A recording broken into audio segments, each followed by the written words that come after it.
Et bonjour à toutes et à tous, j'espère que vous allez bien. Nous voici pour la tendance du samedi 11 novembre 2023. Alors, bon, il fait froid, hein, ça y est. Oups.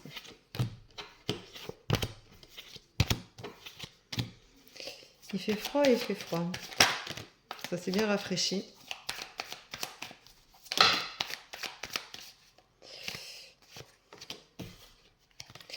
Et bien voilà. Alors, c'était comme ça. Voilà. Donc aujourd'hui, on vous dit que, après 1001 imaginations, parce que vous êtes forcément d'une imagination débordante, comme beaucoup d'entre nous, hein, c'est toujours pareil. On veut toujours imaginer tout et son contraire. Donc c'est tellement bien d'imaginer que vous allez enfin avoir une révélation. Et cette révélation va vous dire qu'il faut que vous aimiez. Et quoi qu'il arrive, il faut toujours s'aimer dans la vie, il faut toujours accepter ce qu'on est, qui on est, et accepter de se remettre en question pour soi, pas pour les autres. Alors vous avez la sensation d'avoir une vie d'échecs tout le temps, les uns derrière les autres, mais en fait c'est parce que vous avez des blocages et que vous n'arrivez pas à aller de l'avant. Du coup, tout ce que vous essayez de faire, eh bien, vous stagnez, vous n'arrivez pas à avancer. Faire un pas en avant et deux en arrière, c'est la sensation que vous avez en ce moment. Mais on vous dit surtout de croire en vous.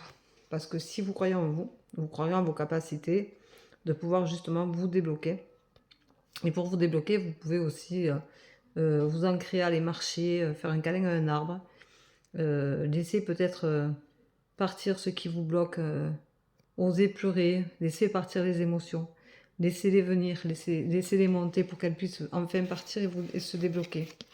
On vous dit que vous allez être mis en lumière et que vous allez enfin rompre avec ce côté négatif que vous ressentez depuis tant de temps. Il est peut-être temps de prendre conscience aussi que tout peut évoluer parce que de toute façon la vie est en mouvement permanent et donc c'est maintenant ou jamais qu'il faut en prendre conscience pour rompre justement avec ce côté négatif et enfin accepter que les choses ne sont pas toujours comme on souhaiterait qu'elles soient. Voilà, accepter que nous ne sommes pas obligés de porter les casseroles de nos parents, de nos grands-parents, de notre fratrie, des gens qui nous entourent et qu'on aime.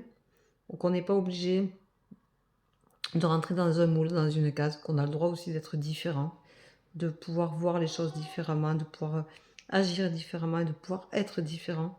Donc être dans sa propre case, qui n'est pas forcément celle de tout le monde, mais ça ce n'est pas grave, c'est pas le plus important.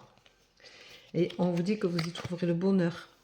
Donc c'est quand même pas négligeable de penser que effectivement on a le droit d'être différent, qu'on a le droit d'être quelqu'un d'autre que ce que les autres attendent de nous, qu'on n'est pas obligé d'être une statue dans la société, qu'on est actif qu'on est acteur de notre vie. Et ça c'est important parce que ça nous permet aussi d'atteindre le bonheur. Mais il faut accepter que on peut ne plus vouloir être comme les autres veulent que nous soyons. Voilà. Donc soyez vous-même, ça c'est important. Et c'est difficile parce que d'être soi-même, c'est aussi s'appréhender autrement, se regarder autrement, se regarder différemment. C'est accepter de regarder dans une direction d'inconnu. Parce que quand on a décidé d'agir pour soi, eh bien forcément, on ne connaît pas forcément la personne que nous sommes à l'intérieur de nous vraiment.